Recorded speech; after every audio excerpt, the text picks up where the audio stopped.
I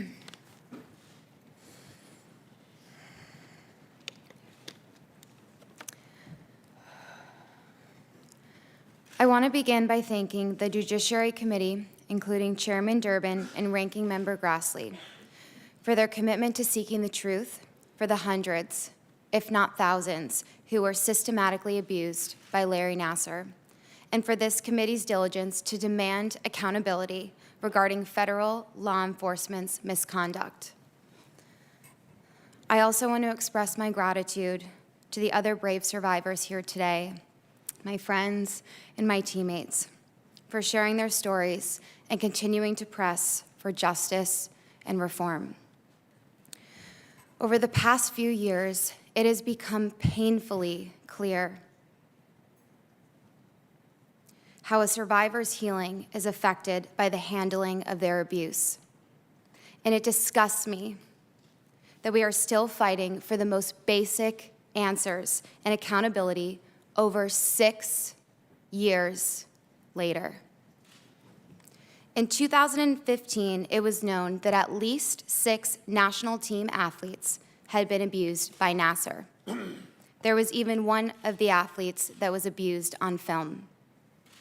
Given our abuser's unfettered access to children, stopping him should have been a priority. Instead, the following occurred.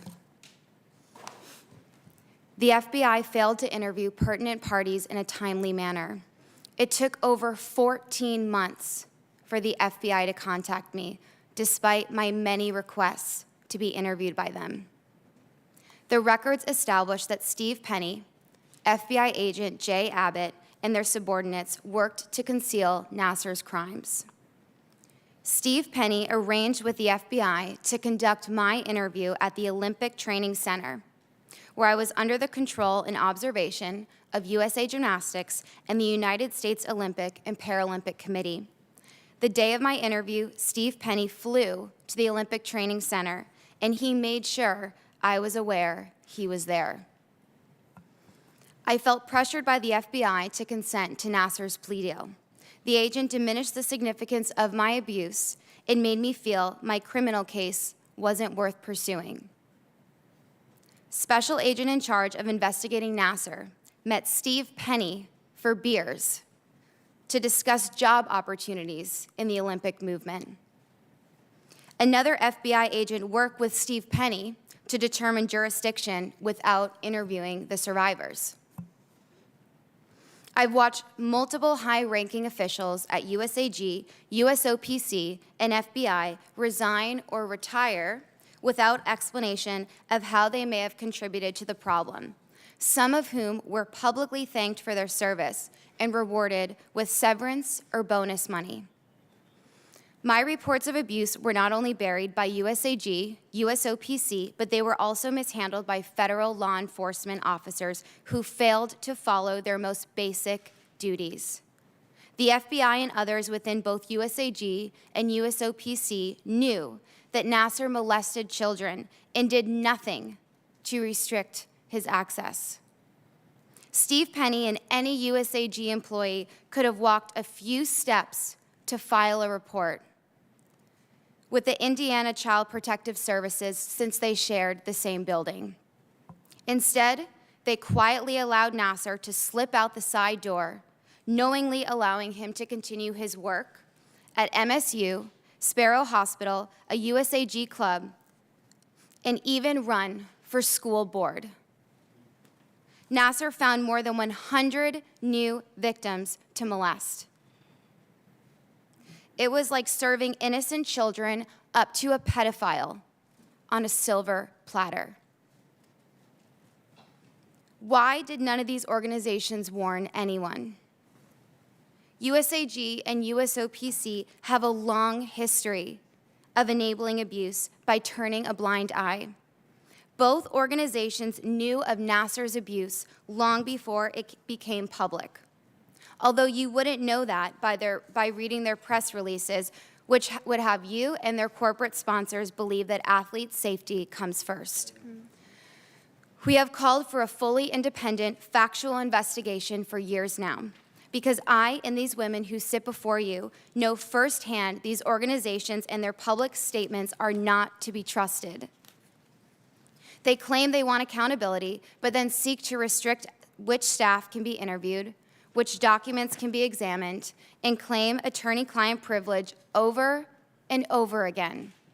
The so-called investigations these organizations orchestrated were not designed to provide the answers we so critically need. Why are we left to guess why USAG and USOPC deliberately ignored reported abuse? Was it to protect the value of the sponsorships? The LA 28 bid? Their own jobs? To avoid criminal liability? Perhaps. But why must we speculate when the facts are obtainable and the stakes are so high? Why would duly sworn federal law enforcement officers ignore reports of abuse by a doctor across state lines and country borders for a future job opportunity, or were there additional incentives and pressures? Why must we speculate when the facts are obtainable and the stakes are so high?